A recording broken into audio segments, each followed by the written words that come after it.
Bien, señoras y señores, continuando con el orden implicado de David Bohm, hablamos de la absoluta importancia que tiene el lenguaje para reflejar nuestra propia realidad, puesto que el lenguaje no es más que una materialización, el reflejo en el espejo del pensamiento.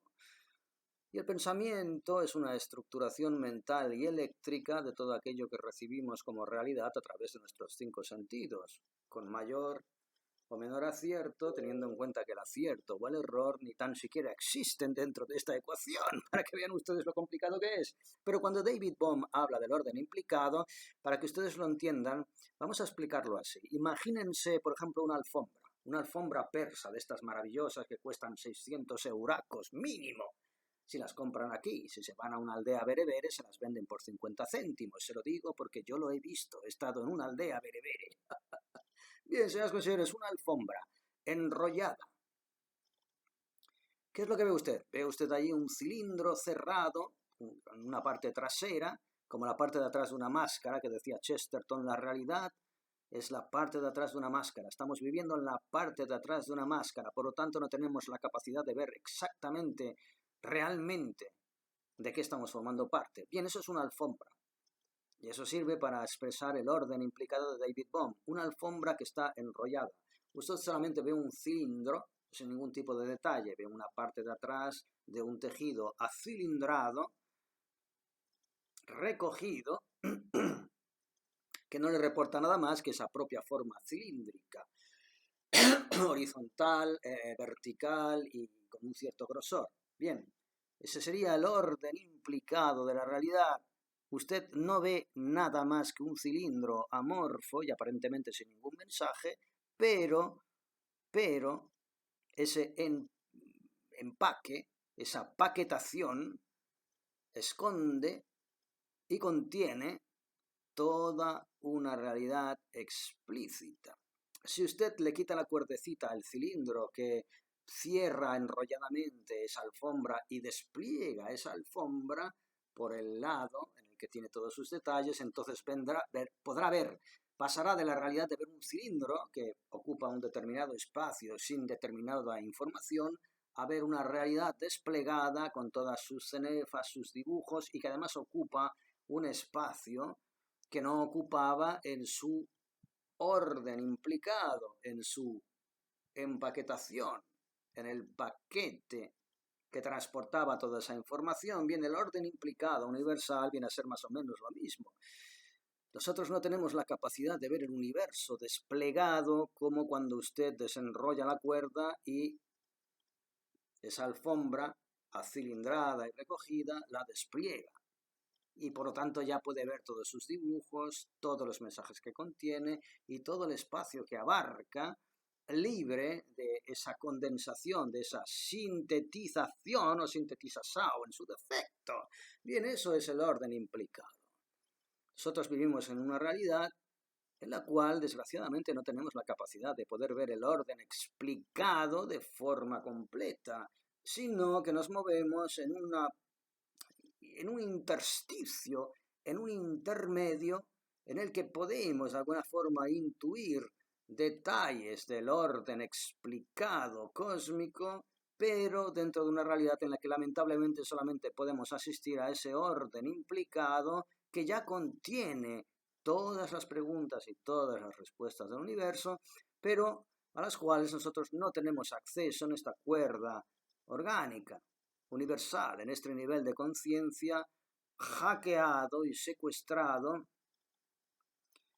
por cinco sentidos, y no solamente por cinco sentidos, sino también porque dentro de ese propio orden implicado, en esta cuerda que estamos experimentando, pudiera ser que no estamos llamados, oigan, por eso siempre digo, no le pidas peras al olmo, pero lo digo con la boca pequeña, porque a lo mejor si no pidiéramos peras al olmo, tampoco podríamos nunca llegar a entender que el olmo no da peras o en un momento determinado pudiera dar peras si nosotros realmente tuviéramos la capacidad de invocar al olmo su capacidad de dar peras. Pero bien, no nos metamos por ahí porque si no nos vamos a hacer la picha un lío. Bien, el orden implicado, la metáfora de la alfombra, creo que más o menos se la ha explicado. Bien, Respecto a la importancia del lenguaje, David Bohm habla de que nosotros estructuramos nuestra realidad en base a nuestro lenguaje, eso es evidente. ¿Y cómo está estructurado básicamente nuestro lenguaje? Nuestras fases, los elementos unitarios y primitivos en nuestra propia lengua, y esto difiere de cada cultura. En realidad, culturas más primitivas se acercan más a una explicación cósmica y totalitaria, en el sentido de global a la realidad, de forma mucho más concreta que nuestros propios lenguajes supuestamente civilizados, grecos, latinos, etcétera, etcétera. El lenguaje expresa el pensamiento, que es el que genera la realidad. Y el núcleo central de nuestro lenguaje, en nuestro caso como latinos, herederos de una cultura helénico-cristiana, está básicamente fundamentado en sujeto y predicado, o sujeto, verbo y adverbio. Les pongo un ejemplo. Yo soy aquel, para hablar de Rafael, o seamos todavía mucho más concretos. Yo soy una gorra. Yo soy una gorra. Bien, la fragmentación de la realidad, que ya se deriva de esta estructura del lenguaje, es flagrante, porque, señoras y señores, estamos dividiendo en tres partes la realidad. Una que nos separa del resto de los componentes como seres centrales, una conciencia individual de la cual la realidad procede. Yo.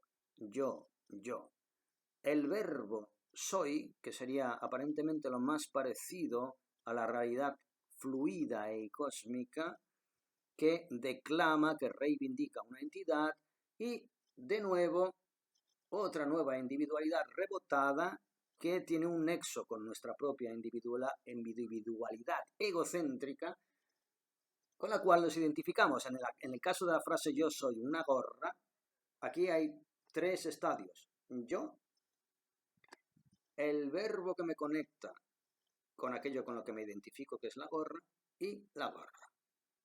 Bien, vean ustedes cómo el lenguaje, en este clarísimo y elementalísimo ejemplo de lenguaje, estamos ya dividiendo la realidad, fragmentando una realidad que fluye en una totalidad que aparentemente no debiera de ninguna forma identificar como algo diferente esta gorra de lo que soy yo, ni tan siquiera de lo que es el verbo ser, como sentido, que a mí me separa y me disgrega de esta gorra. Vean ustedes en esa sencilla frase cómo fragmentamos la realidad ya en tres partes. Y por eso, señoras y señores, cuando nos advertían de que en el principio fue el verbo, nos estaban advirtiendo de que quizás todo ese engaño perceptivo al que estamos sometidos procede precisamente de esa magia negra a la que estamos sometidos a través de un lenguaje que no representa ni refleja la realidad tal y como es. Porque, señoras con señores, yo, como Miguel Villalba, no es que sea una gorra, porque lo estoy reivindicando. Soy una gorra, no soy una gorra, y también soy este libro y no soy este libro. ¿Entienden ustedes lo que quiero decir? La forma que tenemos de fragmentar la realidad es una forma orientativa para poder acotarnos en un terreno semántico cósmico que no podremos jamás abarcar en esta cuerda universal y por ello necesitamos acotarlo. ¿Saben ustedes esa gente que no es capaz de controlar sus propias acciones y entonces agradece mucho tener a un jefe que los meta en verenda, que les dé cera, que les dé órdenes, que les oriente, ¿no? Esa gente que está encantada de ser mandada, de ser ordenada, porque no tiene la capacidad de autogestionarse como elemento individual y por lo tanto aplauden y osanan el hecho de que alguien adopte la responsabilidad de ordenarles y acotarles el camino y los márgenes que estructuren una senda por la que se puedan mover con la alucinatoria sensación de que están bajo determinado control, que no les va a generar ninguna amenaza, que les va a proteger de peligros, etcétera, etcétera. Esa es la base Esa es la base de la disonancia cognitiva, de la psicosis de masa, de la cual tiran mano, de la cual echan mano todos esos poderes fácticos que le están a usted deprivando progresivamente de sus derechos básicos constitucionales, siempre a través del miedo. El miedo es el combustible básico, el miedo y la ignorancia. Así es como le pastorean. Y esto proviene de estas bases que son puramente verbales. Es el lenguaje el que genera realidad a través de la modelación como una forma de plastilina de sus propios pensamientos. Entonces ellos modelan como si fuera plastilina su propia percepción a través del lenguaje. Por eso es tan importante la publicidad y por eso es tan importante que usted encienda la tele y esté 24 horas del día sometido a mensajes que le dicen que hay virus asesinos, crisis sanitarias, crisis climáticas, que hace muchísimo más calor que hace 5 años, que la tercera guerra mundial con Irán, con Irak, con los rusos, etcétera, etcétera. Están modelando, están plastificando su realidad a través del lenguaje. El lenguaje al que usted está conectado y enchufado 24 horas al día a través de esos canales de televisión subversivos o emisoras de radio o páginas de internet, están modelando su propia realidad a través del lenguaje. Y a través del lenguaje están modelando su pensamiento y a través de la modelación de su pensamiento están modelando su propia realidad. Bien, señores, ese es el truco de magia al que estamos asistiendo, ya que usted no debería someterse si lo analiza en términos ya puramente semánticos. Y cuando hablamos de semánticos estamos hablando de cuánticos, porque aquí es donde les vuelvo a hablar de un libro, David Bohm, padre de la física cuántica, que es uno de los representantes de la supuesta ciencia institucional más puntera. Fíjense ustedes, no se trata de una ecuación matemática, ni de una regla de 3, se trata más bien de una poesía, de una forma de expresar, de una forma de evocar con un sujeto, un verbo y un adverbio y un predicado. ¿Cómo está usted interpretando la realidad? Y no es lo mismo decir yo soy una gorra que decir yo soy una gorda. Porque incluso el propio tono en el cual usted declame esa realidad traducida en lenguaje condiciona directamente su forma de entender la realidad, su forma de dramatizar todo aquello que está sucediendo a su alrededor. Y yo entiendo que es complicadísimo poder domeñar esta magia negra a la cual estamos sometidos a través del mal uso del lenguaje. Pero es necesario tener cuanto menos la noción y el concepto de que a través de ese truco de magia se nos está presentando una realidad de la cual nosotros no tenemos nada que ver como seres individuales y de la cual podríamos ser absolutamente libres en el momento en que tomáramos las riendas de nuestro propio lenguaje que genera pensamiento y sentimiento de realidad y modelar de otra forma la estructura de todo lo que estamos viendo y pensando. En ese momento, todas esas estructuras parasitarias que nos están imponiendo una realidad convenientemente acoplada a nuestro propio ADN, a nuestra sangre después de siglos y siglos de propaganda y de miedo, solamente tomando conciencia de esa realidad ya podríamos empezar a independizarnos de esa dictadura parasitaria que a través del caballo de Troya, del lenguaje pervertido, retorcido, lo que llamamos neolengua, llamaba Orwell, posverdad, aquello que le dice que usted no es un hombre, podría ser una mujer o una zarigüeya. Están jugando con esa magia, con la magia del lenguaje que representa pensamiento y que de alguna manera disgrega de determinadas realidades materiales a las cuales usted se adhiere por cuestiones de realidad práctica mínima y concentrada. Es decir, que yo sé perfectamente que si cojo este gorro y lo suelto, caerá hacia abajo. Hay una serie de ecuaciones mínimas que de alguna manera responden a microespacios de la realidad que son factibles, que son representables a través de la experiencia, y en eso se basa nuestra ciencia y, desgraciadamente, el cientifismo, que a través de esta pequeña realidad que tiene respuesta en ámbitos pequeñitos, intentan extrapolar una realidad mayor que no puede reducirse a, en este caso, la ley de la gravedad o el principio de Arquímedes, etcétera, etcétera.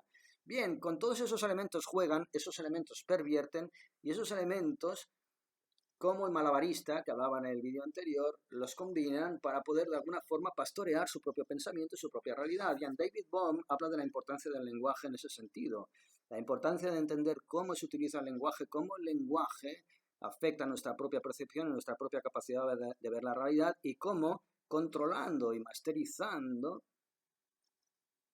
toda esa magia del verbo, nosotros podemos preservarnos de manipulaciones que nada tienen que ver con nuestra propia percepción.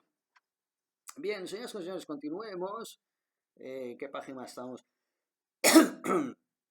Porque como siempre me pierdo. Quiero hablar de tantas cosas al mismo tiempo que me pierdo y al final salto y me dejo cosas en el tintero, pero así es la realidad, son las cuestiones, porque la realidad no es programable, tampoco es programable hasta cierto punto. Dice también David Bohm, las partículas son solo abstracciones convenientes del movimiento total. Efectivamente, como les decía antes, nosotros cuando pensamos en una realidad fragmentada, porque solamente podemos entender esta realidad de forma fragmentada, y por eso no estamos llamados a entender la totalidad del cosmos en esta cuerda reducidísima y orgánica. Cuando pensamos en esa realidad fragmentada, pensamos en sentimientos, en pensamientos que de alguna forma atomizan, seccionan la realidad, y podemos entender las cosas trocito a trocito, pero eso nos lleva a poder controlar pequeños aspectos puramente mecánicos de la realidad. Lo que les he dicho antes, si suelto un vaso se va a caer hacia abajo y se va a romper. Es la única capacidad que tenemos de prever pequeños eventos mecánicos que forman parte de nuestra realidad, pero que nada tienen que ver con la totalidad del sentido cósmico que nos rodea. Y por eso, pensando en partículas, pensamos en objetos. Y de la misma manera pensamos en fragmentos. Y nuestro pensamiento fragmenta la realidad. Y creamos una realidad en la que establecemos relaciones causa y efecto de las cuales ya no saldremos jamás.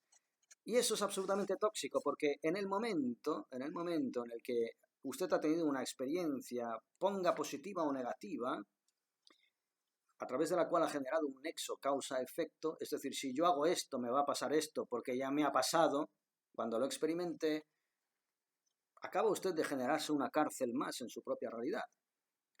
Su voluntad va a estar absolutamente sometida a esa experiencia pasada en la cual usted ha establecido una relación causa-efecto que no tiene por qué volver a repetirse, y sin embargo su sistema cognitivo, tal y como está adoctrinado, va a reproducir.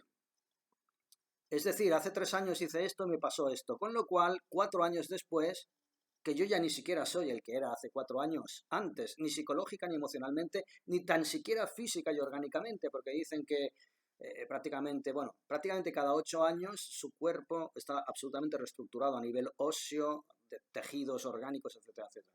Usted ya no es el mismo. Todo fluye, todo cambia, nada permanece en ese sentido. Pero usted cognitivamente sigue estableciendo su realidad en base a experiencias pasadas, con lo cual se cierran múltiples puertas a nuevas experiencias en base a relaciones causa-efecto que usted ha experimentado en una realidad paralela, porque el tiempo son realidades paralelas, el tiempo en realidad no existe, que no tienen ya ni oficio ni beneficio en la actual experiencia que usted está experimentando en este momento. Vean ustedes cómo la gente se autolimita, se autolesiona, se autoaprisiona y genera aquello que yo llamo infierno, porque efectivamente en base a esta distorsión perceptiva podemos afirmar que vivimos en el infierno. Sí, señoras y señores, el infierno no son diablillos que le pinchan el culo con un tridente entre llamas de fuego. El infierno es esta tribulación y este miedo y este terror a su propia fugacidad y a la de sus seres queridos, y a la premonición de que algo va a suceder. en cualquier momento, porque desgraciadamente el esquema perceptivo que tenemos tiende a recordar más lo malo que lo bueno. Permítanme ustedes hablar de términos tan relativos como bondad y maldad, pero tendemos a recordar de forma traumática más todo aquello que nos ha hecho sufrir que todo aquello que nos ha reportado placer. Y es por ello, señoras y señores, que podemos decir que bajo este hechizo perceptivo estamos viviendo efectivamente en el infierno. La división, pues, cuando dejamos de pensar en este mundo como una totalidad y de forma fragmentaria, que es como lo estamos viviendo, es como vivimos esta realidad, la división, pues, es un medio conveniente para dar una descripción más articulada y detallada a todo, antes que una fragmentación real de lo que es. Nosotros estamos fragmentando y dividiendo este mundo como quien va con el culito apretado para que no se lo abran, como el que va todo el día con una mascarilla por la calle para no pillarse un virus. Esa es la fragmentación de la realidad, esa es la forma de intentar preservarse de sustos, de miedos, de imprevistos, etcétera, etcétera. ¿Pero por qué? ¿Por qué vivir con ese miedo? ¿Qué es? ¿Qué es lo que hace que en lugar de ir con un piloto automático basado en la paz y en el placer, vayamos con un piloto automático que está basado en el miedo y en el dolor? Esa es la cuestión. ¿Quién está invirtiendo los polos de la ecuación para que el motor que mueve este mundo sea miedo y dolor y no paz y placer? Ahí quizás, señoras y señores, es donde tendríamos que poner el foco de nuestra atención. Y no porque el placer y la paz sea más real que el dolor y el miedo, sino porque no deberíamos aportarle más peso y más valor a uno que a otro, y sin embargo lo estamos haciendo. Es más, el miedo y el dolor es un combustible que deliberadamente se nos está imponiendo para generarnos una realidad que no es tan dramática como nos la quieren pintar, y por ello estamos viviendo en el infierno. Hemos de individuar de dónde procede esa fuerza que nos inclina hacia el dolor y el miedo y no nos da lo que viniera siendo el lógico parámetro de equilibrio entre la paz y el placer. Bien, señoras y señores, es por ello que el lenguaje es tan importante. Y es por ello que, como ya decía Orwell y otros, cuando hablaban de estas sociedades distópicas que ya son actuales, estamos viviendo en una realidad distópica de criminales que han tomado las instituciones, que nos privan paulatinamente de nuestros derechos básicos constitucionales y que nos presentan realidades de forma grotesca y aberrante, desafiando todo concepto lógico precedente, ¿no? Llamando ecosostenibilidad a arrasar con el sector primario y con los campos, arrancar árboles y campos frutales y campos fértiles y cimentarlos con placas solares y aerolitos y al mismo tiempo llamarle a eso ecosostenibilidad, ecología.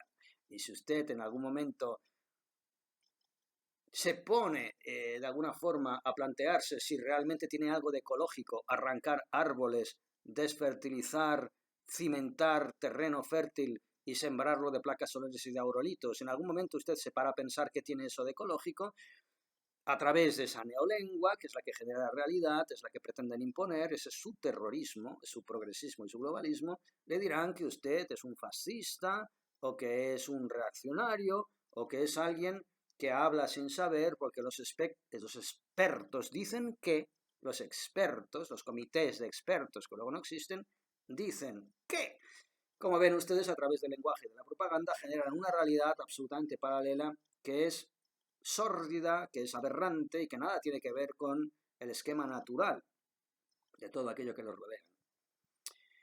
Por eso la neolengua es tan primordial, señoras y señores, no solamente para convertir su vida en un infierno, sino como para que usted genere su propia lengua para preservarse de esa realidad que le pretenden imponer y por lo tanto generar su propia realidad.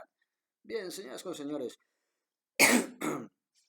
así funcionan todos estos niveles de conciencia y tenía tantos conceptos de que hablarles, pero tan poco tiempo y tantas ramificaciones cada vez que abrimos temas, que nunca podemos acabar de concretar lo que estamos diciendo, porque podemos hablar y hablar y hablar hasta la náusea.